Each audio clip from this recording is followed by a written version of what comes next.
everyone. Hope you are doing well. Today is July 13th, and before I start my devotional this morning, or our devotional, I do want to ask for prayers this morning. My daughter has a very important appointment at, today at 9 o'clock. My time, Eastern Standard Time. She has a very important appointment, and I don't want to go into details or anything, but just be praying that this appointment goes well for her and her son. Okay?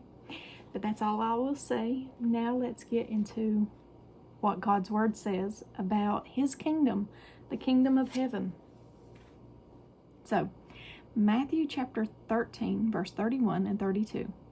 The kingdom of heaven is like a mustard seed, which a man took and planted in his field.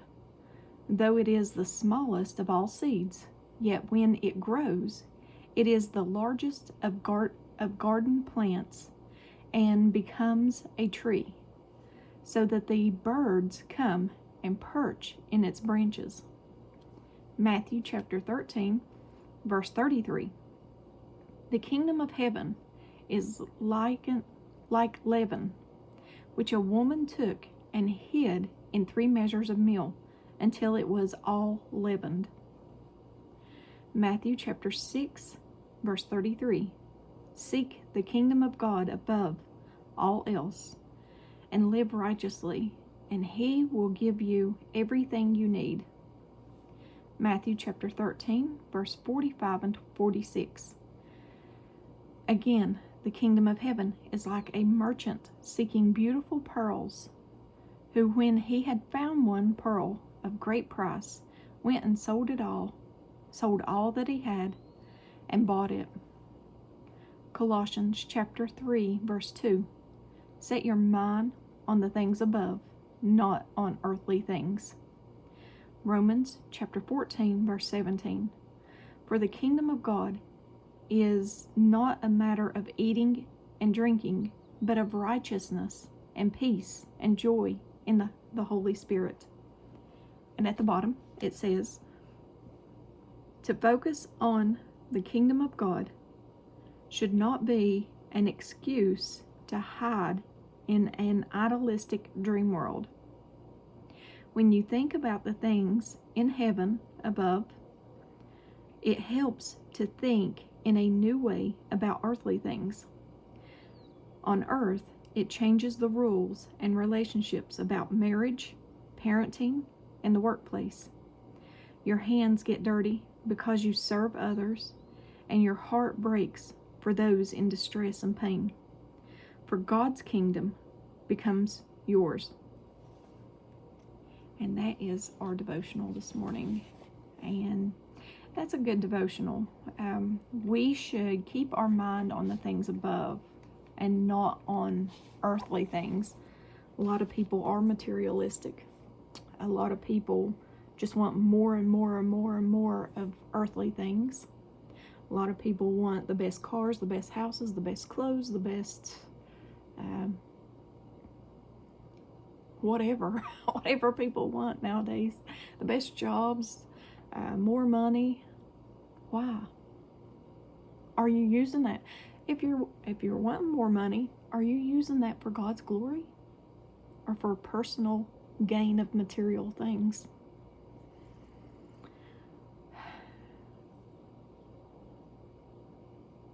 We should be content with what we have, even if it's a little. You always hear of people that's a glass half full or glass half empty.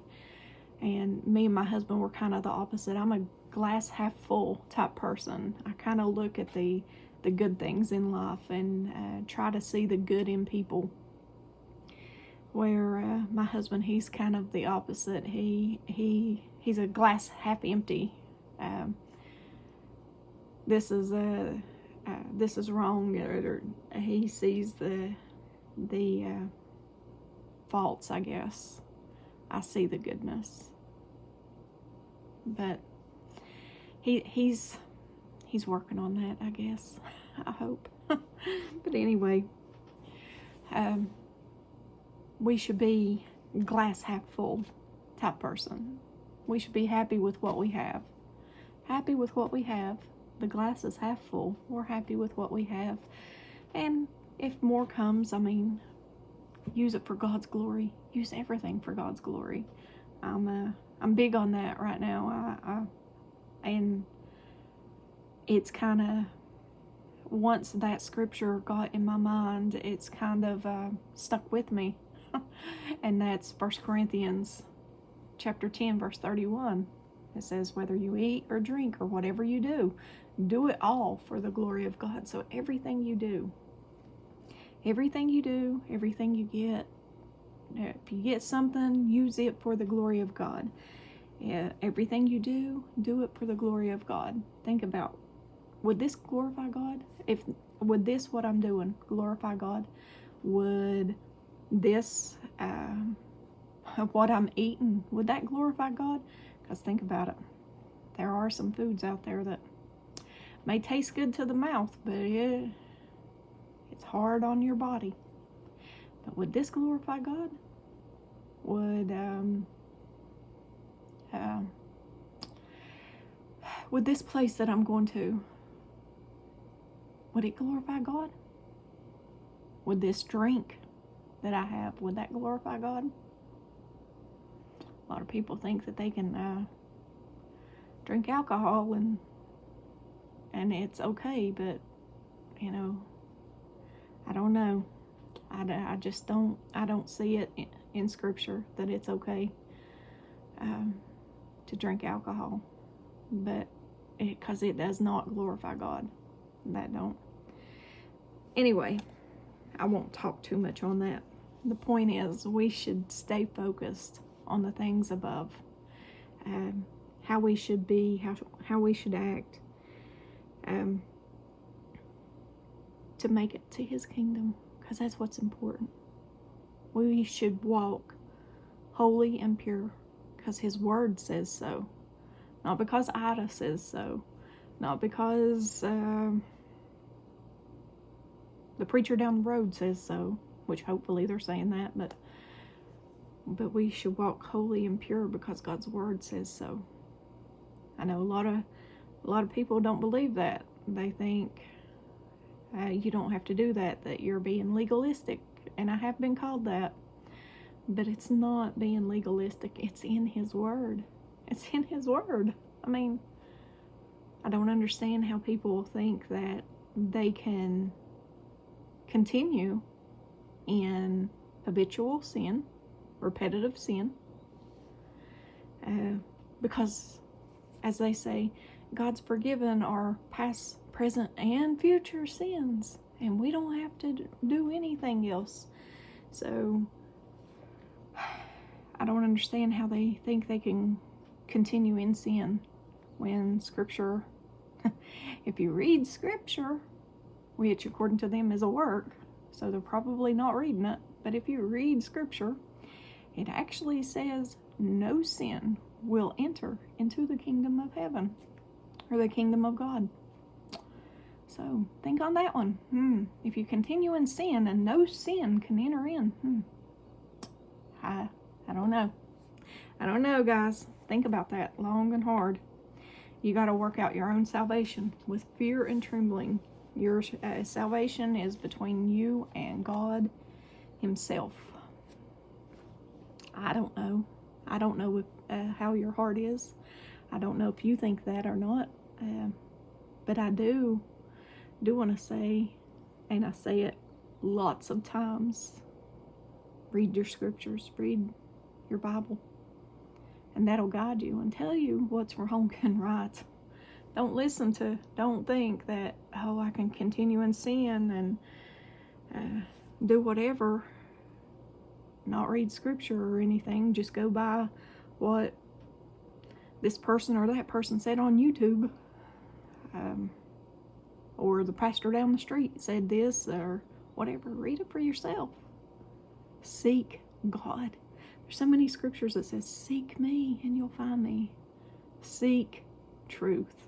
That's the only way you're going to find truth, is by seeking him through his word. And I know that for a fact. I know that for a fact. Preachers have told me things. Preachers now have told me things throughout my life, and I took their word for it, only to find out years later, after several mistakes in my life, only to find out that that wasn't true. It was not true.